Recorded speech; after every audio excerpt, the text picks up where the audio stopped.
Olá, oitavo ano, professor Esquilaço, estamos aqui para atividade 7, tá? Atividade 7, dando continuidade ao que a gente viu na semana anterior. Hoje nós vamos falar sobre eletricidade e seus usos no cotidiano. Então temos aí as atividades, as questões que eu passei para vocês fazerem. Mandei o material pela escola, né, a apostila, e agora nós vamos fazer as atividades. Vamos responder cada uma dessas questões aqui. Vamos lá. Primeiro vamos entender, né? Estamos falando de eletricidade, ou seja, de energia elétrica. Então, esse mapa aqui, ele mostra qual é o consumo de energia elétrica no Brasil. Então, quanto mais escuro, mais o consumo elétrico. Tá vendo? Nós temos aqui, ó, o consumo de energia elétrica. Então, aqui é quando é até 130 mil gigawatt-hora por ano. E, começando no mais claro, até 2.000 gigawatt-hora por ano. Então, a gente percebe aqui que os estados, principalmente da região Nordeste, e no caso especificamente de São Paulo, que é o maior consumidor de todos, né? Então, quanto mais escuro, consome mais energia elétrica, mais claro, consome menos energia elétrica. Isso tem a ver com os estados que têm mais áreas industrializadas e está associado também, como a gente pode ver nesse outro mapa, à população. Então, nós temos aqui mais claro, populações de cerca de 100 mil habitantes, até o azul mais escuro, que é a população de cerca de 10 milhões de habitantes. Então, quanto mais gente, mais consumo de energia elétrica. Isso dá para a gente ver aí. E o trabalho que dá para fazer essa energia elétrica chegar até as casas. Então, vamos entender primeiro o que é eletricidade. Ela é uma forma de energia que pode ser gerada de outros tipos de energia, como, por exemplo, uma reação química, uma pilha. A pilha, ela produz eletricidade, né, para o teu celular, para o teu fone de ouvido, né? Você costuma levar que você não coloca na tomada, tem que ter uma pilha para funcionar. Então, é uma reação química que ocorre dentro da pilha que produz energia elétrica. Tanto é que quando acaba essa reação química, a pilha não produz mais energia elétrica, porque a reação química não ocorre mais. E rotações mecânicas. O que é isso? É um gerador hidrelétrico, é o que funciona numa usina hidrelétrica. A água produz energia elétrica. Não, o movimento da água produz energia elétrica. O movimento da água faz a turbina rodar e aí ele vai gerar eletricidade, tá? E, e essa energia, essa eletricidade, ela pode ser transformada em qualquer outra coisa, tal como energia térmica, uma energia mecânica, uma energia luminosa ou energia química, certo? Então vamos entender aqui. A primeira coisa que a gente tem que entender é uma ideia básica do que é um circuito, né? Temos aqui um esquema de um circuito simples. Então nós temos uma bateria de 9 volts, aquela mais grandona que é retangular, né? Ela tem um polo positivo e um polo negativo. E para saber esse percurso, saindo do positivo, sempre sai do positivo e volta para o negativo, porque tem que ter uma diferença de potência aí. Então, ele sai, vai passar por esse fio aqui, no caso aqui o fio colorido, vai passar por um resistor. O que é um resistor? Ele é um componente eletrônico que não apresenta polaridade, quer dizer, ele não tem polo positivo nem negativo. E para que ele serve? Ele serve para reduzir a tensão. Ele vai ajustar essa tensão para evitar que a lâmpada LED queime. Por quê? Porque se essa lâmpada aqui tiver uma tensão maior, ela pode ser queimada. Então sai a eletricidade daqui, percorre esse fio, passa pelo resistor que vai fazer esse ajuste, ilumina, faz a lâmpada LED funcionar, né? Voltando para o negativo. Então isso aqui é um circuito simples. Então o circuito é o quê? Ele é um caminho, é um trajeto ou percurso que retorna ao ponto de partida. Começou aonde? Na bateria. Foi lá e voltou aonde? Na bateria. Sempre saindo do positivo, voltando no negativo. Tá? Então o fio vermelho aqui ele vai e o fio preto voltou. E como é que isso daí, como é que ocorre, como é que a eletricidade percorre o caminho? Através de condutores, né? E com isolantes elétricos. O que é isso? O condutor, vamos lá. Baseado no exemplo que a gente viu do circuito na página anterior, todas as conexões são feitas entre partes metálicas do componente. Por quê? Porque os metais são condutores elétricos. Então, os condutores elétricos são materiais que permitem a circulação da eletricidade com facilidade. Entretanto, existem outros materiais, como a borracha, a madeira, o vidro, nos quais a eletricidade não circula facilmente. E esses materiais são chamados de isolantes elétricos. Se lá na montagem descrita anteriormente, que nós vimos lá, colocássemos um palito de madeira ou um pedaço de borracha entre um dos polos, entre um dos fios elétricos e o polo da bateria, a lâmpada não iria acender.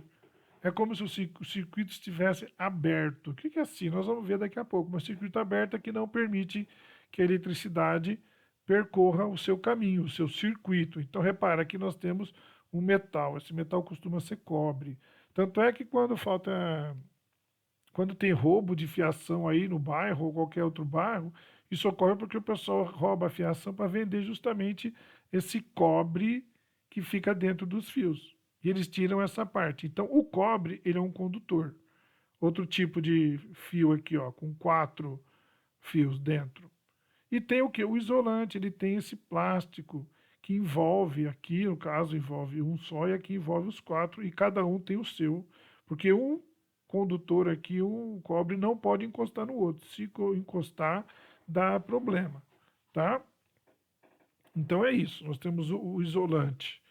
Ele não permite que a eletricidade passe, e o condutor é aquele que a gente quer que a eletricidade passe por ele, tá? Agora eu tenho aqui 9 exemplos de materiais. Você vai me dizer quais deles é isolante, ou seja, quais deles não permite a passagem de eletricidade. Então vamos lá, eu tenho, número 1, borracha, 2, isopor, 3, metal, né? Esqueci o nome desse negócio aí agora. A 4 é uma colher de madeira, é um vergão, se eu não me engano é o nome disso. O 5, fios de cobre. O 6, rolha de garrafa. O 7, uma tampa de alumínio. O 8, embalagens, né, recipientes de plástico. E o 9, um chinelo de borracha. Agora, quais desses aí não são condutores de eletricidade? Quais deles são isolantes, ou seja, a eletricidade não passa? Tempo. Tut, tut, tut, tut, tut, tut, tut, tut, tut. Acabou o tempo. Então vamos lá. Quem disse que borracha, isopor, colher de madeira, a rolha, o recipiente de plástico e o chinelo de borracha são isolantes, está certo. Os únicos 3 condutores que tem aí, nós temos a panela de alumínio, os fios de cobre e o vergalhão, certo? Onde a eletricidade passa. Por isso que eles usam, quando eles vão trabalhar com fios de alta tensão, eles usam um equipamento adequado, inclusive sapatos de borracha, né, botas de borracha, luvas de borracha, para que não ocorra a condução da eletricidade e eles não sofram choques, certo? Muito bem, mas outra questão, corrente elétrica. O que é a corrente elétrica? Então, todos os materiais são compostos de partículas extremamente pequenas, invisíveis, mesmo com os microscópios. Essas partículas, eu não sei por que não escreveu a partícula, o que é? São os átomos. Eles se ligam uns nos outros. E essas partículas formam todos os corpos e objetos que existem.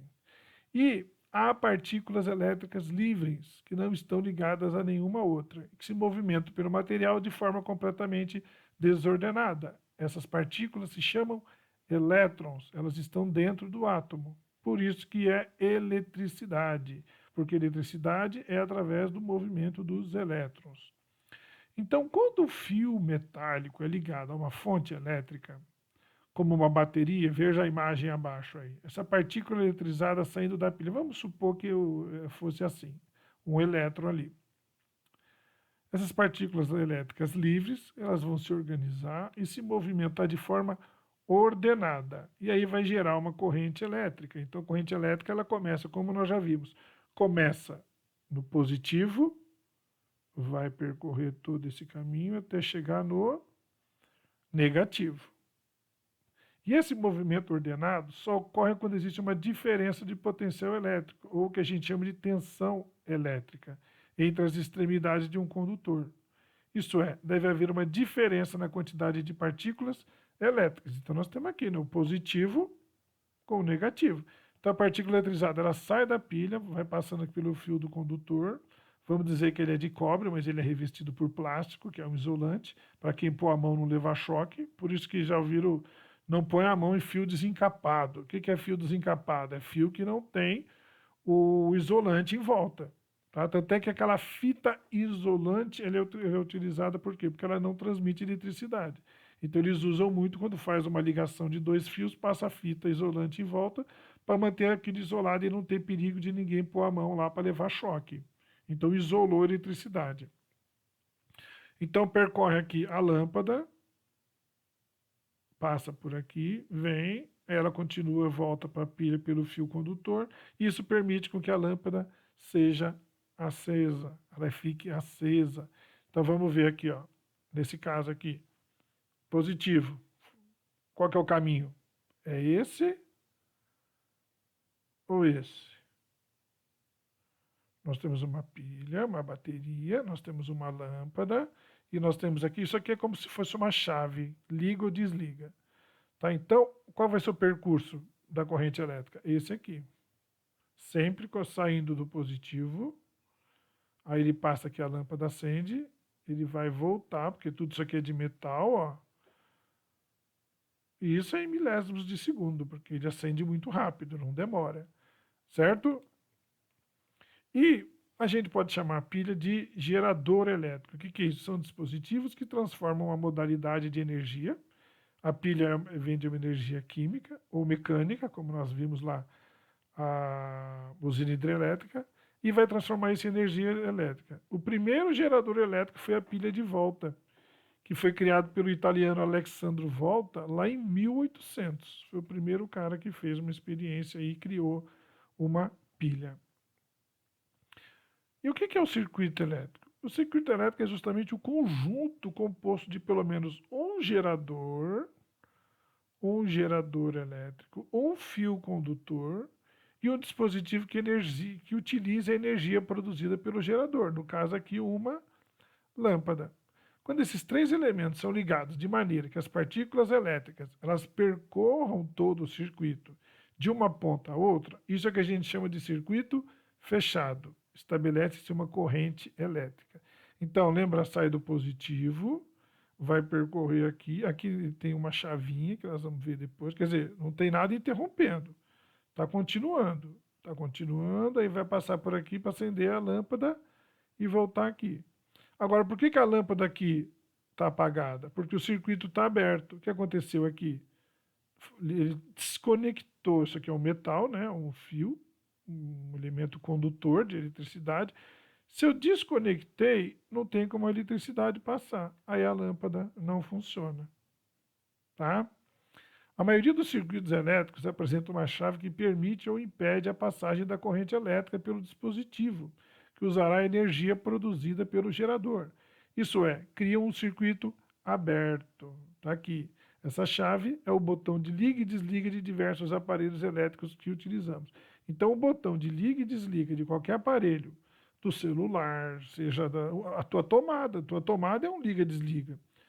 Tá escuro o teu quarto, você vai lá, você aperta o botão, você vai fechar o circuito, aí vai chegar a eletricidade na lâmpada.